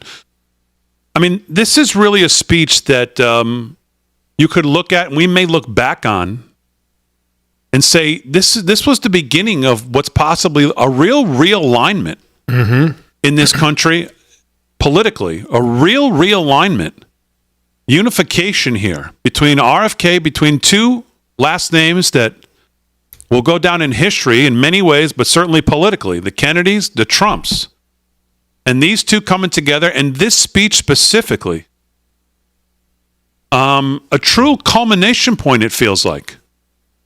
When you're listening to them, this is the second time I'm listening to this, and it's almost more stunning the second time. And I don't know. I don't know that any of this is going to be right, and I think it'll take some time to flush out. But I think this is even going to be more weighty than I think I even thought a couple of days ago when we were talking about this. I was a little more flippant about, well, you probably maybe in the end this still hurts Trump. But now knowing what he's doing with the ballots and leaving his name in the places where, Democrats are going to go vote and taking his name off the places that are going to really matter to Trump and listening to this speech, I mean, this could mean a lot more than maybe some of us, including me, thought going in, this endorsement and this speech, the way he's torching all of these things, man. There's a lot of people out there that share his views. Even if you don't agree with him on everything, and he's a Democrat and he's terrible on taxation and things like that, and he's for there's other things you don't agree on, but man, with these are almost not. He almost speaks in a way that's not right left issues. They're more just things that we need to grapple with in this country when it comes to the health of our kids, what's going on with our food, what's going on with our food supplies, what's going on with the industrial military complex, what's going on with the deep state. He talks about it and presents it in a way that almost takes away the whole right-left thing, right? Absolutely. I thought this was a barn burner today. I felt we really turned a corner in this campaign. He's saying something that neither side is saying.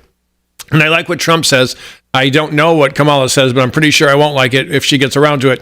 But what he is saying, you can't disagree with any of it. No matter what side you're on, you can't go, that guy's wrong, or that guy's crazy. Which they've already done that. We've already heard from Lester Holt. Oh, he's out there. He's a wacko, which is what they do. He even said they were sliming me in the press.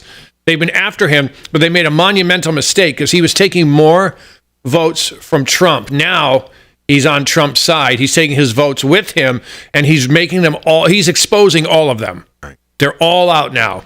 It's going to be embarrassing to read Newsweek say Kamala jumps in the polls again because we know they're lying. I mean, I think he absolutely, whatever momentum they had. Yeah. This today, I mean, I think just puts a big wet blanket over all of it. So what do you think the Harris camp is doing right now? After Trump doing his they're going to, what they always do. Press conferences. They're going to go to Joe Scarborough and make sure tomorrow morning that they're, smashing Kennedy. And I mean, they're going to do what they always do. They're going to say this hurts Trump.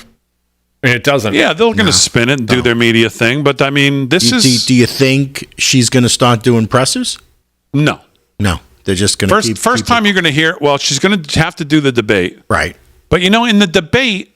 Now, where are we with the Fox? Because I was traveling this week. She's not doing she's that. not doing it. Okay, No. that's what I thought. So In the first debate, one is she can be, even though she's not scripted, Trump's going to have to really, I figure, I don't know. She's going to, whoever the moderators are from ABC, they know their job is to get her across the finish line for the night without doing too much damage to her. They're not going to ask her anything that's going to challenge her. They're going to ask her the things she already knows is coming. She's going to have David Axelrod and whoever else in there with her, hours upon hours upon hours to try to, even though it won't be teleprompter, to get her as memorized on topics. So just here's what you say. So if Trump doesn't try to come at her, he's going to have to, he may have to be somewhat aggressive. Not in a mean style way, but maybe pose some questions to her directly. Try to rattle her a little bit to get her on some topics that I'm assuming the moderators are not going to ask. Well, I think he's going to keep, enforcing. But you keep saying when you're in office, but you've been in office. Well, they have to. I think he's got to be able to do that, though. The moderators, Mr. Trump, let's keep it. We ask the questions That's here. true. Yeah. So the debate's really the chance for her to fall apart. But if it's not the debates, the first time you're going to hear her do any pressers or answer any questions is going to be November 6th or January 21st. Mm-hmm. If I'm them, that's, again, because of the way this went down, the clock works in their favor. The calendar works in their favor, and they know it. And whatever happens with Trump in September, I believe I saw today that the appeals court in New York is going to hear something next week. Oh, really? I thought I saw that flash on my phone. We can look that up to make sure, but I believe so. But not to get too far away from RFK here, because I want to continue with this. But this is, this is a moment. This is a real culmination point. It feels like, and I don't know how. We'll see how many days this has legs for. Well, I think it's going to go on and on. But I think he's going to be popping up. He would be smart to have him with him in these places. Yep. Carve out. I mean, what the sheriff did tonight was 12, 15 minutes. Obviously, that was way too long for him. But boy, it wouldn't hurt to have RFK Jr. give a mini version of this speech on some of these stops, or send him out there himself. Let him go into some blue areas. Well, he may be like a Vivek. He's been running around for Trump. Yeah, and he may do the same. Let him go give some of his own deals. Yeah. But this is, again, you can't deny the issues he brings up, especially when it comes to food, vaccines. I was stunned when he said about the children. I had no idea when I was listening to that on the way home today. What the federal government is doing to ranchers, food suppliers all across this country. Mm-hmm. Yeah, he just those are not right-left issues. I mean, they may end up that way, but he's talking about them from just a. Right. He's not talking about them from an ideology. He's talking about this is a problem. So.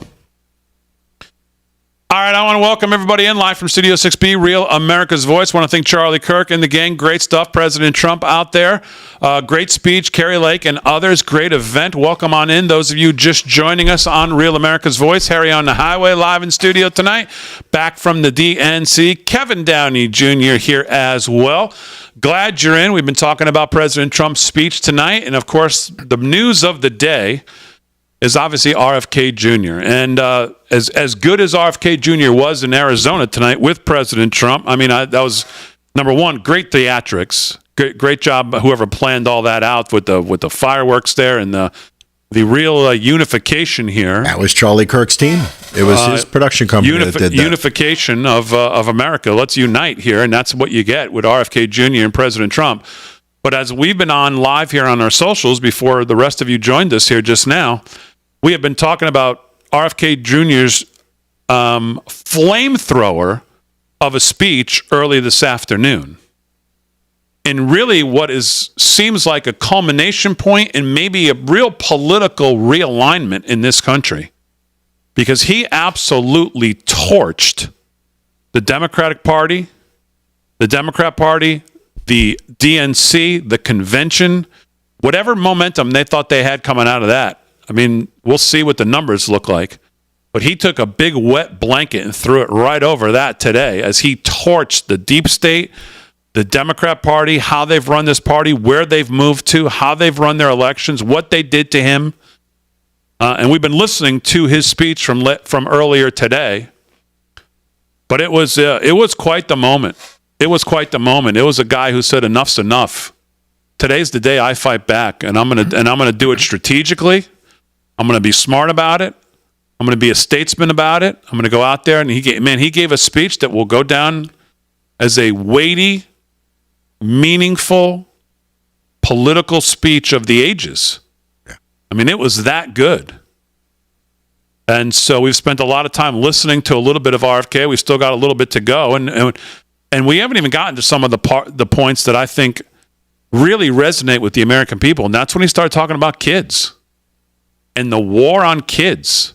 What's going on in our food? What's going on with our vaccines? What's going on with what the federal government is doing to, ranchers in this country, food suppliers in this country, what we're letting the Chinese do with these Chinese-owned conglomerates, what they're doing to food in this country. So he gets into all of that a little bit. But for those of you just joining us, Kevin Downey Jr. is here, and we've talked about it, but I'll let you re-say it. What did you think of RFK today? I thought it was the best speech anyone's given in this election cycle. I watched it and I just thought this can't be, and it gets better. He just blows apart the military-industrial complex. He talks about how big pharma and big agriculture are working together to keep us sick and constantly needing medicines. It's amazing. And he says the 3 reasons he joined the race: the censorship. The political censorship, can't stand it, war in Ukraine, and he lays it out. There was peace there. There was peace until Joe Biden called Boris Johnson and said, hey, go down to Ukraine and rip up that peace agreement they have. We need this war. And what he calls the war on children, he's referring to processed foods. And he's got the stats. He brings the receipts, man. He tells you, he goes, look, when my father was in charge, there was almost no child with diabetes. Now it's, I think 2/3 are at least pre-diabetic. And he just goes to town. He rips up Harris. He rips up the deep state. It's amazing. I've never seen anything like it. I was hooting. I mean, he was more, I guess, informative, but he had more. People say, oh, Kamala Harris last night's speech, oh, it was this Hollywood produced, professional lying is what it was. But RFK had more substance. Yep. More love of country come through the screen. Passion, even. Passion, yeah.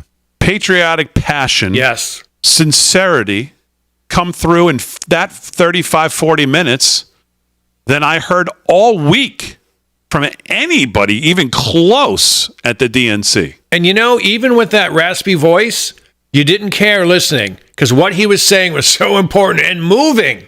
And I just felt, my God, we have turned a corner here, a big corner. 5 weeks ago, they almost killed Trump. And now look, now you've got Trump, you've got Kennedy on his side. Elon Musk is in the fight. It's a real team now of people that won't be denied.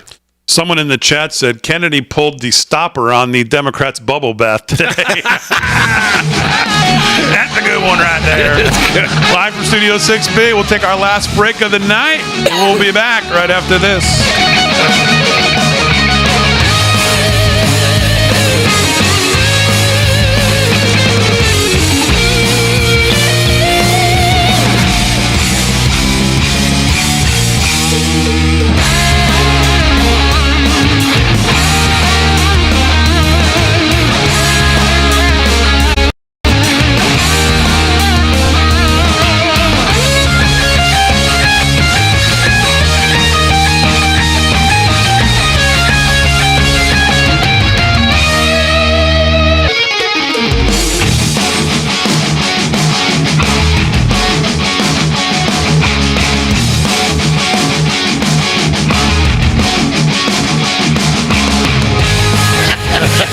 Big D going. All of a sudden, I see Kirk go off, and you. I'm like, oh, okay, we're on.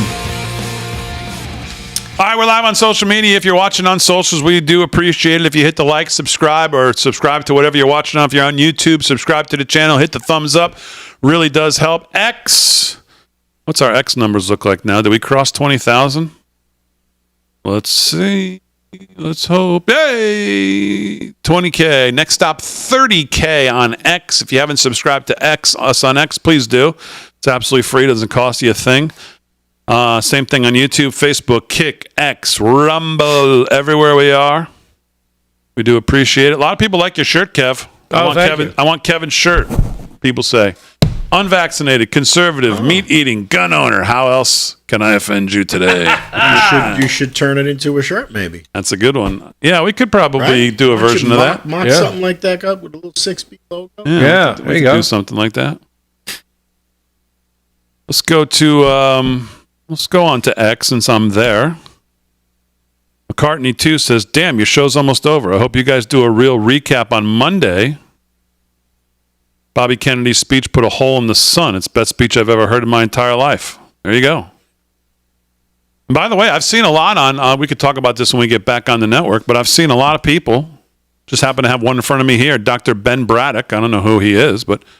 says, as a Kennedy Democrat, I'll be casting my ballot for Donald Trump in the upcoming election. And I think there's going to be a lot of that. Yeah, I told you. It's going to convert. I think so, too. I think there's going to be a lot of that. Yeah. Lady Vu says, hello, Harry from Louisiana. Hello, Lady Vu. Lady Vu. Lady Vu 13 on X. Go From give New her a follow. Orleans? From New Orleans? Or just Louisiana? GDG says, it was great to see you guys were preempted from Rav after Trump's speech tonight. Okay, I mean, it was great to see that you guys were preempted. Okay, thank you so much. Appreciate that. Thumbs up. Tweet. Let's see. What else is up there?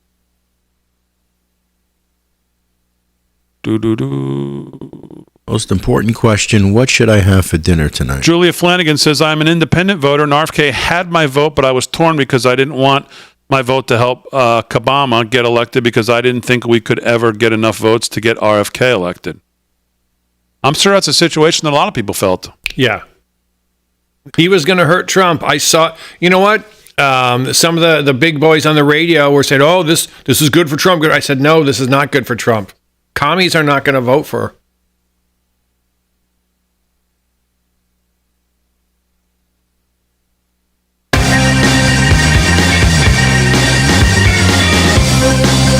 All right, 13 to the hour live from Studio 6B. If you've been with us on socials, it's been a great show. If you joined us off of Real America's Voice, you just joined us in the last segment, welcome on in. It's a Friday night. Harry on the highway is sitting in. Kevin Downey Jr. is here as well. Hope everybody has a great weekend, whatever you're doing. I'm excited. My parents are coming down to see me, coming down from Connecticut to Long Island, so I'm excited to see them. Slick's got his carnival tonight, night 2. Rick is in Florida at a concert with his family, better half son. So everybody's doing some stuff. Hope you're doing something enjoyable this weekend as well. Kevin Downey Jr. is here. Of course, he's the host of the Kevin Downey Jr. Show, live 10 to 11 a.m. weekdays, 103.9 LI News right here in the New York, number one New York market. Mr. Downey Jr., what else besides the things we've talked about? Anything else catch your attention in the news today? Well, remember we talked about the World Economic Forum. That's Klaus Schwab. He's back. The Bond villain. He's guessing. He's predicting. He never tells you what it's going to be. He predicts. And he's been pretty accurate. He predicted we wouldn't have meat. And you see Cuba doesn't have a lot of meat. He's predicting that for us for 2030. Now he's predicting, and this comes from Laura Logan, that 6 billion people with a B will die in 2025 if we ignore the World Health Organization, which, as you know, is the commie pinko institution meant to control. No, they really are. Their whole plan is let us take care of all the future pandemics. Yeah. And but they're planning the pandemics. Monkeypox. Monkeypox is the next one. So we'll create it and then we'll fix it. Yep. We create it. And so monkeypox is when they're expecting 6 billion people to die. This comes from Laura Logan. You know what? I realize now where Klaus Schwab shops. Same place as the Planet of the Apes. He's got that thing. You ever see the thing he wears? Yeah. I shared a thing with Ella. That's where Klaus Schwab. Planet of the Apes are us. That's where he gets his clothes. So he's looking at 6 billion people to die. I say, you know what? I'm a peaceful guy, but I would get a little ammo, get a little food, get a little water if I were you. And do whatever you do. Stay away from that monkeypox shot. We saw what happened with the COVID that they tried to give us. And if Kamala wins, you will be forced to get the monkeypox shot for a disease that you can't possibly get unless... They'll create it, and then they'll give it to you. Yeah, they'll find a way. Here's the hetero version. Yeah. The monkeypox H. Come and get it. So, yeah, that's what's going on with Klaus Schwab. He's looking to further enslave us. And I keep an eye on this guy because I think he's a real problem. By the way, they're not the only ones looking to further enslave you. That's the whole platform of the Democrat Party right now. Yeah. And that's what they won't tell you. That's why you won't get any policy out of her. That's what they're looking to do. You really don't think she's going to do a presser? No. Why would she? Do a presser? Harry, Yeah. What? She couldn't answer questions from you. What do you mean a presser? She's not going to do any pressers. The first time she's going to take any serious questions, other than the debate, which she's not going to take any serious questions there either, by the way, unless Trump poses them to her, is going to be January 21st. After the inauguration, God forbid, which she was to win. She will not be put into any situation where she has to answer a question on her feet about anything substantive when it comes to policy. She tried it even the one time she was with a friendly and they asked her about something and she said, well, it's a return on investment. 4 times she said just this nonsense that made no sense. They are not putting her in any unscripted, not even with friendlies, not even with CBS, not with ABC, not with CNN, not with Joe and Mika in the morning, unless it's on the phone, maybe, where she can have all the notes laid out in front of her. Mm-hmm. Nothing on video. I guarantee it. Really? Yes. Okay. You heard her speak. This is why when she was up but I don't for voters, then how she didn't make it to Iowa. How could you vote for her? Well, that's How the point, could you Harry. Welcome to the consciously party. Vote for her. I don't understand it. I was there. I was there. You know, every seat in the House was packed. And you know, they're wearing the little pins and we're moving they're excited. forward and They're all excited. And, you know, between all of us, you know, the reporters asked probably 50, 60 people, what, you know, who you voting for? Obviously, Harris. Okay, great. Can you tell us what she's done in the past 4 years, 3.5 years? Yes. What's her biggest accomplishment? And they just stood there and said, well, you know, she's a woman. She's a woman. She's black. And she's black. Okay, great. But has she done anything? Right, but ask the new Supreme Court justice what a woman is. She won't tell you. But don't worry, vote for her because she's a woman. You know.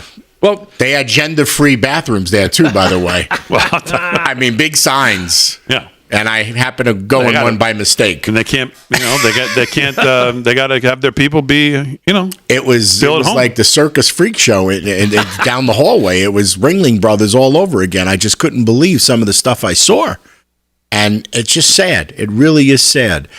You know, but I got to tell you, Charlie Kirk interviewed a couple of kids, teenagers from high school. And we should show a couple of them on Monday because the kids, they don't know why they were there. That's what they said. And he asked the question. They were there to see Harry Sisson. And he asked the question, you know, what were accomplishments? And there really weren't any. Well, what do you think of President Trump? I think he had many accomplishments. He's a threat to democracy. No. Really? I was kind of shocked on some of the people that were giving him answers. And these were the younger kids. These kids were anywhere between 16 and 19. Were they immediately thrown out of the building after they said that? They were... I mean, Kevin, do you think she's going to do anything in front of camera, unscripted? I think she has no choice. Unscripted? What does that mean, Harry? Where? She's just going to have to bow down and do something. No. I think... I mean, she's going to go... It's 73 days to the election. 73 days. That's what the countdown. It's 73 days. She's not going to do one? She's going to do the debates. That's it. So there's only two. Fox she's out of, so there's only one scheduled, right? That's ABC. I think ABC. Maybe she's going to do the NBC one. I think they're going to do 2. Oh, my gosh. I have an idea. Don Lemon is... he's trying to become relevant Again, he's walking around the boardwalk in Atlantic City Yes. for free. He's not getting paid. He's not getting Yeah. paid. He wants he's got back enough in. money, though. He will do some sort of softball interview with Kamala just to be on TV again.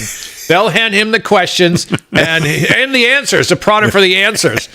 You watch it. Did you see him walk around asking Trump or Kamal? Yeah. I mean, it didn't go as well as old Don thought it would. And he was lying as though, the economy's better under Biden. No, it's not. Well, yeah, it is. No, you just don't know what we're talking about. Really? 818,000 jobs did not exist. Take that one, Johnny. Yeah. I tell you, he wants to be relevant so badly, and he can't because he's detestable. The Commerce Secretary, Gina Raimondo, has never heard of the the Bureau of Labor Statistics, She's not familiar with that. Hey, does it concern you that we got this job? Well, I'm not familiar with that. Well, you're not familiar with what? The report or the Bureau? Because the Bureau, I believe, falls under your department. So you might want to get, familiar with them. And you might want to get familiar with the fact that the jobs revisions is the worst in about 25 years of 815,000 jobs that were not there. That you guys cooked the books and now have laid the groundwork for the Fed, who spoke this morning in Jackson Hole and could not have been more dovish if he tried. Markets, of course, responded. But, historically, when the Fed cuts rates, it's not necessarily a great thing to start because usually that means something's broken and something's really broken and they've waited too long. And if you look at Fed rate cuts in, I think, 2000 or 2001, they cut. The S&P retracted 45% over the next 2 to 300 days. 2008 or 9, he cut rates. S&P retracted about 50% over the next 300-400 days. So there is a pattern here that when rate cuts come, people think, ooh, rate cuts, everything's going to... It doesn't mean it's necessarily a great thing to start because usually that means something's broken and, we've got to react and we're a little too late. And that's usually not good for the job market and everything else in this country. So, as always, we salute our military, active and active, police, firefighters, first responders, EMTs, everybody on the front lines. Thanks, everybody on the show. Harry, good to see you. Good to see Kevin you guys. Downey Jr., always great to have you. Aaron and Fran, great job as always. Enjoy your weekend, everybody. Have a great one. We'll see you Monday night, 8 p.m., right here live from Studio 6B.